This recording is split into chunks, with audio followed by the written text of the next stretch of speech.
of the Criminal Justice Committee in the Judiciary Committee, and the really spark behind this bill 2 years ago and this year, Sheila Jackson Lee. I will yield to her, but let me just say a few words, and Sheila, I'm going to speak on the floor. I know you've been on the floor as well. You saw the passion demonstrated by a victim of domestic violence. Now, whether or not the violence was delivered to her personally or to her parent, and she was in fear, as she said, of her mother's life. Now, this is a pandemic in America. It is a lethal pandemic in America. It is a psychological trauma in America. The House is about to pass a long-term reauthorization of the Violence Against Women Act, which is previously blocked by Senate Republicans, sadly. It was then Senator Biden, of course, who wrote this original VAWA in 1994. I was a co-sponsor of that bill in 1994. Sheila, were you a co-sponsor of that? Came right after You that. came right after that. I was a co-sponsor in 1994 of the Violence Against Women Act. President Biden is ready to sign this bill, and I hope the Senate will act on it quickly so he can do so. VAWA has always been bipartisan. We passed and reauthorized VAWA on a bipartisan basis in 94, 2000, 2005, and 2013. It was disappointing that after the House passed a bipartisan reauthorization last Congress, the Republican-led Senate refused to take action, even after it was clear that incidents on domestic violence were increasing during the pandemic. Now, when I say they refused to take action, they didn't take up the bill and amend it and then send it over to us or ask for a conference. They just ignored it. They apparently took the position that violence against women is not important enough for us to take up and consider the bill. They didn't have to take our bill. What they had to do was address a pandemic of violence against women in America. So disappointing. In my state of Maryland, court records indicate that there were 3,244 protective orders in place in April of 2019. Women who were in danger. However, in April 2020, amid the lockdowns to protect against COVID-19, that number had dropped to 470. Now, my immediate response as I read that and looked up, dropped to 470. It dropped to 470 because women were not able to make their complaints in the lockdown period. Not because they got less. In fact, they got worse. We need to enact the broader protections. Excuse me, let me give you this. It rose again to 4,116 in June after the lockdown was lifted. This has been called a pandemic within a pandemic. I've said that a couple of times now. We need to enact the broader protections that are included in this bill to help victims of domestic violence if we are serious about addressing this crisis. I expect today that we will see another bipartisan vote, and I hope that the Senate will act without delay. I know Leader Schumer will bring it to the floor. It will not languish unattended. As President Biden said the other day about reauthorizing VAWA, this should not be a Democratic or Republican issue. It's a matter of justice and compassion. And I would add to that awareness. I want to thank Representative Jackson Lee for leading this charge. And I want to thank Chairman Nadler and members of the Judiciary Committee for their work last Congress and again now to ensure that more people are protected under this reauthorization. Now, as I said at the beginning, I am pleased to yield to and introduce a fighter for justice for all of her life and certainly all of her career in the Congress of the United States, a giant on behalf of civil rights, human rights, and the rights of women and all other vulnerable peoples, Sheila Jackson Lee of Texas. Sheila?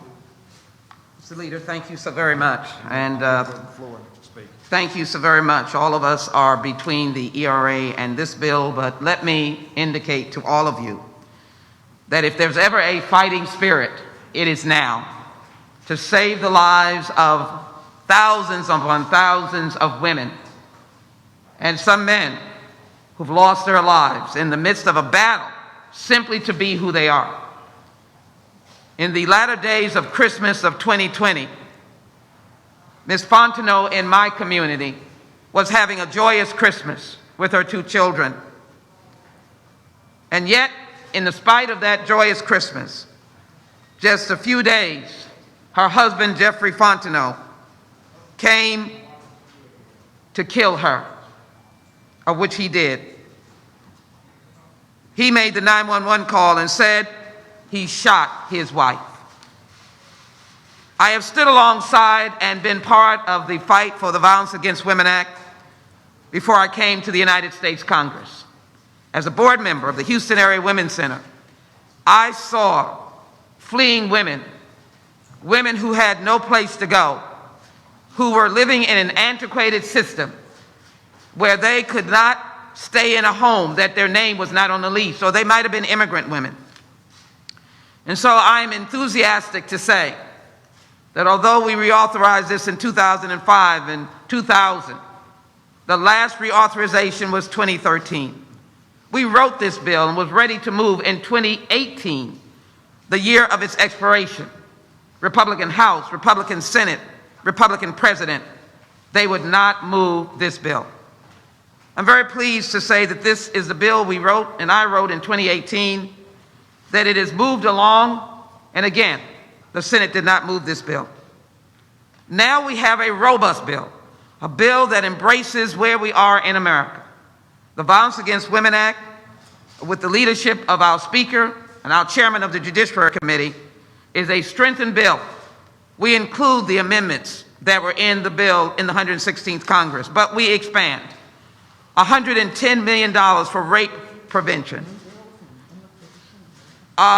Very important legislation that deals with intervention, cultural training, a whole area that deals with indigenous women, Native Americans, women of different cultures, a new position in the Violence Against Women Office, a deputy director dealing with cultural sensitivities, training for men and boys, the recognition that there should be legal assistance no matter who you are, immigrant and non-immigrant.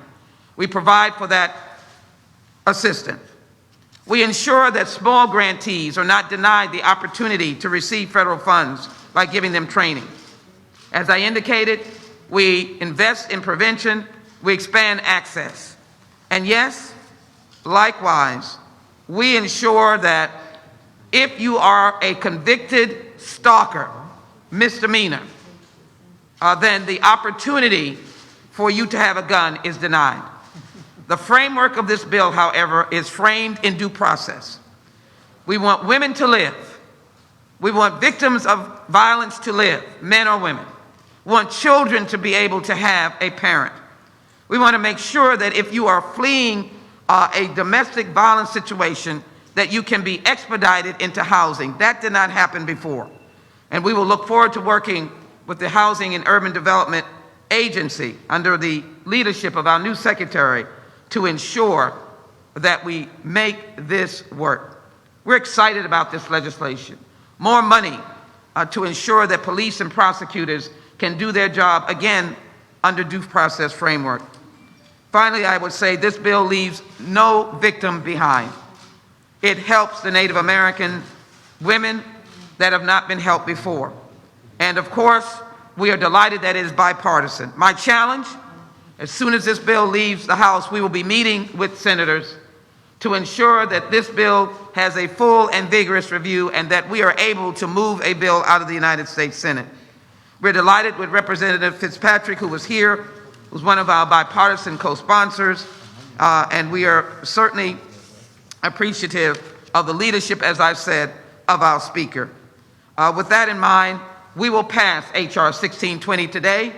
We will historically, in this month of Women's History Month, say to Ms. Fontenot, who had a wonderful Christmas with her children in 2020, and a few days later She was dead with a bullet by her husband. Dead with a bullet by her husband. We will say in her memory, no more. And we will embrace this legislation to fight against the scourge of domestic violence, sexual assault, stalking, rape, and we will say no more. My privilege to be able to yield to the guiding force that has led us on these vital and vigorous and important bills of liberty and freedom, and that is Speaker Pelosi. Oh, I thought we were going to our distinguished chairman. All right, you're on the list. He has 4 bills on the floor today. We will now go to our distinguished chairman, who also is a visionary and has led this fight. I'm glad to be working with a lot of visionaries, and Chairman Nadler is someone who I've had the privilege of serving with on the Judiciary Committee, and he is a visionary, but he is also a fighter, and he keeps his word. Chairman Nadler. Thank you very much. Everyone who will speak at this press conference has been a visionary on this issue. I mean it. I want to begin by thanking the sponsor of this legislation, the chair of the Crime Subcommittee, Sheila Jackson-Lee, who just spoke, for her longtime leadership in this effort. I also want to thank the Speaker, the Majority Leader, and the other members assembled who have all been such champions of this legislation. In 1994, then Senator Joe Biden authored landmark legislation called the Violence Against Women Act, or VAWA. Programs created under this law have provided support to millions of women and others who are victims of domestic abuse, dating violence, sexual assault, and stalking. The prevention programs contained within the law have saved countless lives and untold trauma. We are here today to carry on this important work and to strengthen it even further.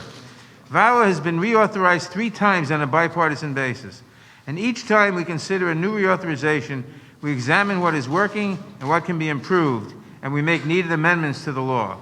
I appreciate the bipartisan support of Mr. Fitzpatrick and all of his work on this legislation, but some of our Republican colleagues would have us simply extend the program, which sunset in 2018 with no changes. That would in effect be like going backwards. Too many people depend on the services provided by VAWA to take half measures. Every year, approximately 7.9 million women are victims of rape, physical violence, or stalking by an intimate partner. And an average of 3 women are killed every day by a current or former intimate partner. These grim statistics underscore the crucial need for us to act without delay to reauthorize VAWA and to enhance and expand the act so that it is getting even more effective. We passed a version of this bill in 2019, but it did not get a vote in Mitch McConnell's Senate, where even the needs of survivors of domestic abuse were ignored. Now that we have a true champion of efforts to protect women leading the Senate and Majority Leader Schumer, and a president who literally wrote the original VAWA Act, I know that they will do everything they can to see this legislation become law. In the debate we've been having on the floor, I've heard some of the Republican speakers say that we can't pass this bill because, after all, we can't extend the deadline because the deadline's in the Constitution. Well, they're wrong. The deadline is not in the Constitution. The deadline was subject to the 22nd, 23rd, 24th, 25th, 26th, and 28th, not the 27th, amendments. If you look at the Constitution, you will not see the 7-year deadline in it. And that's because they're not part of the Constitution. So we have the power to pass this legislation. We certainly ought to pass this legislation. And I thank everyone involved with it. And I now yield to the distinguished Speaker of the House, Ms. Pelosi. Thank you, Mr. Chairman. Thank you, Mr. Chairman. I thank the gentleman for yielding. I also thank him for yielding to me on the floor for the Equal Rights Amendment legislation that we passed there, where the deadline was a point of order. Madam Chair, Sheila Jackson-Lee, you have been constant, relentless, strong advocate, champion for the Violence Against Women Act, and I every chance I get, I want to commend you for that, because so many women in America benefit from your advocacy, your relentlessness, and your persistence. I rise here to join you at this press conference in support of this legislation. And others have referenced the fact that Joe Biden was the author of this in 1994. The distinguished leader in the Senate, Mr. Schumer, was very much a part of passing that legislation as well. And many of us were minions at the time running around to get the bill passed, and then later, following that as appropriators, to get the bill funded. So this has been a priority in every way for a long time. The last time the bill was authorized was 2013 under the leadership of President Obama. And because others have referenced what Republicans have said on this, that, and the other thing, I want to just recall how we got this bill passed at that time. The bipartisan bill passed the Senate, the United States Senate. And when it came to the House, the then Speaker Boehner did not bring the bill to the floor. It already passed in a bipartisan way in the Senate. We, shall we say, had some outside mobilization where people spoke up and wanted the bill to be brought to the floor. Well, the Republicans said, you want a VAWA? We'll have a VAWA. And they had a bill that they advanced. Our pitch as the minority was to the Speaker was to say, bring both bills to the floor, and we will have one be preeminent on the floor. And the Republican bill, which they wholeheartedly supported, said we're against violence against women unless you are a Native American woman, unless you are LGBTQ, or unless you're an immigrant woman. Then you don't have any protection against violence against women. And that, they thought, was really a good bill. And they voted with great exuberance and enthusiasm overwhelmingly for that bill. Happily, enough of them also voted for the bipartisan bill that had passed the Senate. And we were able to have the bill passed, signed by the president at the big signing ceremony, introduced by a Native American woman, and of course, the Vice President of the United States, who had been an early author of the Violence Against Women Act. It was cause for celebration. Over time, we always want to review acts of Congress to see laws that are made, to see if what can be improved upon. And Congresswoman Jackson Lee has been a master at doing just that. She has been a leader in reviewing it, making positive suggestions about how it all could be changed. And here we are. Now, she tried that subsequently after 5 years in the, under the Republican majority. That didn't work. So here we are now, just on the verge of passing it here, hopefully getting bipartisan support once again in the Senate, where so much of this started in 2000, in the legislation that became law in 2013. So I think it's my honor to join Chairwoman Jackson Lee, of course, Congressman Fitzpatrick, Representative Dingell, Chairman Nadler, Leader Hoyer, and all of this, and so many others. We're wearing white today because on the floor right now we're doing the Equal Rights Amendment, and here in this room we're doing violence against women at the same time that it is St. Patrick's Day, and I wish you all a happy St. Patrick's Day, white and green. And as I said to the Taoiseach, I just had a virtual meeting with the Prime Minister of Ireland, I don't have Irish grandparents, but I do have Irish grandchildren, Liam, Sean, and Ryan. And not only that, a grand Labrador, silver green-eyed lab with green eyes, as I say, whose name is Shamrock, and today he's wearing a green scarf.